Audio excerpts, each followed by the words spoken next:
Thank you, Mr. Graham. Great story. Mr. McCarty?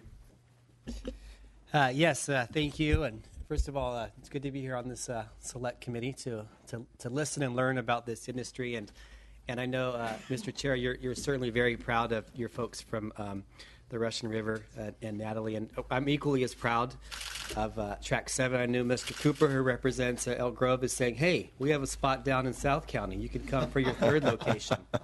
So, it's just, certainly I've seen it here becoming a scene. Not only for family friendly, it's just tremendous what type of we see here in Sacramento, and I know all across California. So I guess I just have two questions that just kind of pop up. Is the first is we've seen it here in Sacramento, in my hometown here. Track 7, kind of one of the first ones out of the gate. There were some pioneers earlier on, like in here, like Rubicon, a few others that were doing it for the last 10, 20 years, and we had the Beer Week resolutions when I was a council member. I think first year there was 4, now there's 7, now there's 11, and so there are more and more coming. So what my question to both of you is what happens when there's an explosion? Just like restaurants, you cannot. I mean, everybody wants to open a restaurant. You can't open another 300 downtown here and have the other 300 still do the same. So kind of what's happening when you see all of these entities opening up, and people are creative, taking money out of their savings or 401ks and want to start this type of business, and frankly, not everyone's going to be able to succeed. And so what does that mean? So that's maybe the first question for each of you. And maybe secondly is what's next in the frontier in this industry, from policy in the state of California, from consumer activity, and so maybe address those two things. Want to go first? Sure.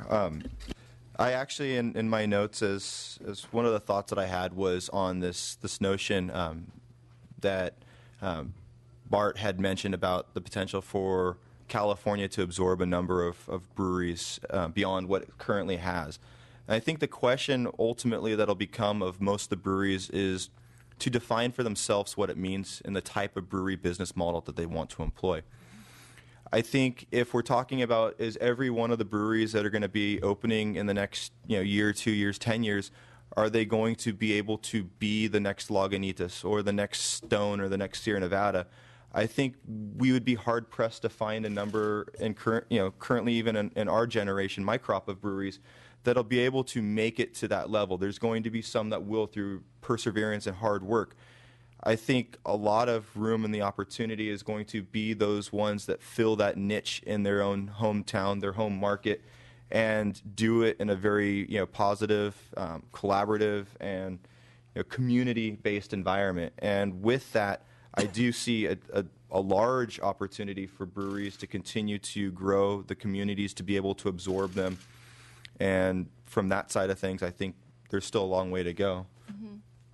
I'll echo your sentiments on that too. It's definitely an historic time in our industry for sure. I mean, what did Bart say? There was 2 breweries opening every day in the country, and certainly California is kind of leading the charge. San Diego in particular, I think, has over 100 breweries now. And I mean, at what point do we hit that saturation? We're faced with a lot of challenges, like Dr. Bamforth touched on, the supply chain issues that we're kind of facing with barley and malt, and then also distribution too is a big challenge with all these breweries opening up. I mean, there's only so many tap handles at so many bars, at so many restaurants, and then so much shelf space at Whole Foods or Total Wine or whatever. And so, there's a lot of interesting things going on, including a lot of acquisitions in our industry, and then access to capital is another kind of big challenge that's going on right now. Certainly for somebody like you who's on a really big growth trajectory, access to capital is a really, really important thing. But I think that I've heard Bart say, not necessarily today, but in other presentations, that there's kind of, it doesn't appear on the horizon that there's any kind of a bubble bursting or maybe a slowdown. I think at some point there's going to have to be some sort of market correction as far as how much craft beer can America drink. But I mean, for now, I haven't really heard any industry analysts address that there's something looming right out on the horizon. And then as far as the second issue, you alluded to the law a couple years ago allowing you to do the distribution, and my understanding, there was a law that Mr. Chesborough authored a few years ago, and actually the signing ceremony is framed in your facility there, where people can come in with their growlers. What other potential policy issues are on the horizon that the industry or you all are looking for California policymakers to potentially address to help the industry continue and thrive? I think Tom had alluded to, things. We work very closely with the wholesalers to make sure that, we're all kind of on the same page and moving towards the same outcome, and that it's healthy and good for all players in our industry, and certainly for safe consumption of alcohol and respect to being good stewards to the environment and to our communities and such. And so I don't really. I mean, obviously there's always threats to the privileges that we really enjoy here in California. Certainly self-distribution is been. I don't know if you self-distribute, but we wouldn't be where we are today without being able to self-distribute in the beginning, and also having those retail privileges, because you heard the numbers about our retail spots. I mean, he just went past 50% for wholesale, but we're still, even as big as we are, over 67% the retail dollar. So those are really, really important privileges to California, and I think that's why California is really kind of leading the charge of all the states in the United States. But I personally can't really think of any legislation or regulations that need to change that would help our industry. But I think we're certainly, going in the right direction. What about you? I have probably one topic that I would put forward as something, and I've talked about this to Tom McCormick as well, is that given the Tied House laws that we have in place, and kind of provisions from using things like social media to talk about your brand and to talk about where you're at and how you're doing business, there is a very delicate gray area currently interpreted by various factions of ABC very differently.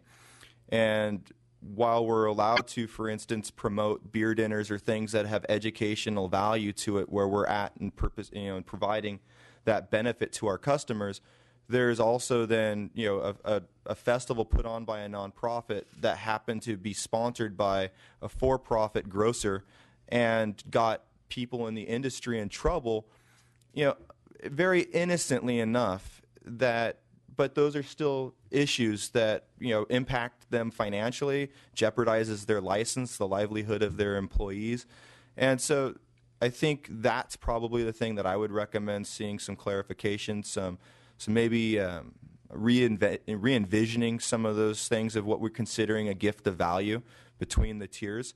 And social media, in the evolution of how fast media changes now, that's probably the first and foremost on my mind. That's a good one. Yeah.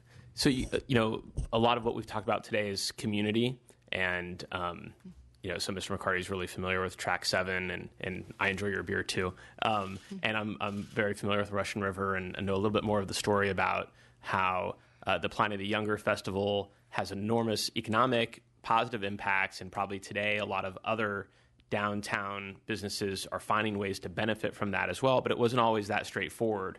And you're working with the city and trying to make that be a positive for everybody. And can you just talk a little bit about kind of what that experience was like? Sure. So we started making Planet the Younger about 11 years ago, and it really didn't become cult-like or popular until 2010, when these websites, beeradvocate.com and ratebeer.com, kind of came onto the scene, and social media, and people started talking all over the world about what's their favorite beer and what's the best beer in the world. And suddenly this little beer that's released once a year in Santa Rosa, California, and maybe 5 kegs get out to accounts, is suddenly now the best beer in the world, according to 2 different websites. Congratulations. Thank you very much. I'm not really sure. I mean, I guess maybe like 10 people voted, but whatever. So that day, that fateful morning, that first Friday in February, Vinny calls me. It's about 7 o'clock in the morning. He said, "There's a line outside of the pub." I go, "What do you mean there's a line outside of the pub? We never had a line outside of our pub." I go, what are they doing? What are they waiting for? He's like, "I think they're here for the Younger." So sure enough, all those people were there for the Younger. That was the last day we ever had growlers of Younger leave our premises. We sold all of it in 8 hours was, to this day, the worst day in the history of Russian River Brewing Company because we gave the worst customer service. People were ordering pizzas like from the pizza places down the street because our kitchen couldn't keep up. It was awful. I had just had knee surgery and we couldn't walk for 3 days, and Vinny ended up in the emergency room the next day with bronchitis. It was a fun day. But since then, we learned from our mistakes, and we prepared for an onslaught of masses of people, and the city of Santa Rosa is really grateful for us bringing so much tourism, and they help us get an events permit that actually just encompasses the entire block, so we can have a line that goes all the way around the block if necessary, and they provide us with porta potties and extra security and everything, and most of our neighbors are pretty on board with it. There are a few, of course, that are upset because the travel company doesn't sell any more cruises with the line out front, but that's not really my fault. So, but certainly the hair salons benefit from it. They're out, can people to come in and get their hair done while they're waiting for 8 hours in line. And I hear from most of the businesses downtown that they actually really enjoy it, and they like going out and meeting the people and where they're from, and it seems to help downtown. So I think it's a positive, other than the line around the block. And Mr. Graham, any community tie-ins that that you learned through the past few years? Yeah, I think probably one of the, maybe the most happenstance phone calls that I took on our second day of business was that a customer called. Hey, I just heard you opened up around the corner from us, and I wanted to see if you're dog friendly. I said, sure, bring your dog down, not a problem. And because we're not regulated through the county's Department of Health like a regular bona fide eating establishment, and so with that started our status in the community as a dog friendly establishment. And it just was an innocent, yeah, sure, why not? We got 2 other people in the brewery at the moment. Come on down with your dog. And but it's really an interesting thing because dog people really like dog people, and just like dog people like beer, and beer people like beer people, and it just kind of it wound up kind of forming like these bonds and really providing a conduit by which people could communicate with each other. We've since had proposals in our brewery. We have people that really want to get married in our brewery. We have had quinceañeras. We've had first birthday parties. We've had all sorts of any family function you can imagine, wedding, funerals, college graduations, baptismal celebrations. They all come to Track 7, as part of what Tom referred to as kind of our neighborhood's living room. And it really is kind of taking beer and the social aspect back to kind of that publican environment that used to really dominate politics and civic engagement throughout our history as a country. Great. So for Russian River, you guys were around during the recession. There were some benefits, so you had some staff who were able to find a way to purchase a home in Sonoma County, which is incredibly challenging. Mm-hmm. Did you find other trends as far as the customers that you have coming to the pub, and whether the on-site sales were the same or different, or how that may have affected your business? That was a really interesting time because craft beer was gaining momentum at the same time the economy was not doing well. So it was very strange. I think people were choosing to spend differently. Mm-hmm. We certainly had a lot more customers at that time that were going out once a week or even once a month. And so we really had to step up our game on customer service because we really needed to make that once a week or that once a month experience at our brewery even that much more special, because they were choosing to spend their dollars, their hard-earned dollars that weren't going as far at that time at my brewery or at any brewery for that matter. And so, we took that really seriously. And I remember saying to our employees a lot, like, you guys are doing really well right now because we're really busy, but really talk to the people who are coming in and spending their money here, because they're not doing as well as you are, and they're choosing to spend their money here, and they might not eat out for the rest of the month, but they're going to come and they're going to buy food and drinks from you, and they're going to tip you and help pay your way. So you really need to be very cognizant and very grateful for what we have during this challenging time. So we were very sensitive to it, but that was probably the one thing that I saw. Our sales didn't dip gratefully, but we certainly saw our customers kind of hurting a bit, taking more advantage of happy hour, certainly. All right. Well, thank you both for your testimony today. Were there? Yeah, Mr. McCarty. Yeah, I just have one more question, and maybe it's just a somewhat of a curiosity. And maybe I'll tie in Mr. Cooper this, because not to point him out, but he comes from law enforcement. So if somebody, I fascinate that the brewers are mainly family friendly, and if somebody on a Sunday decided to take their little one to the local bar around the corner and take their little kid in there, they'd call the captain, the police department. There'd be the police department and CPS there within an hour. And but it seems that at the breweries it's a little bit different. And so actually, few people have asked me this. They're not complaining. They're just saying, I wonder how this all comes to play. So can you maybe enlighten me on how that all works, that you're able to have, be able to have essentially families and kids there in an establishment where you wouldn't be able to bring them to a local bar around the corner? Well, I remind our employees every day, we're a brew pub, not a bar. We don't serve hard alcohol. We serve food. Our kitchen's open until we close. We always have a kitchen. We have a bar area, but we have, tons of tables in there.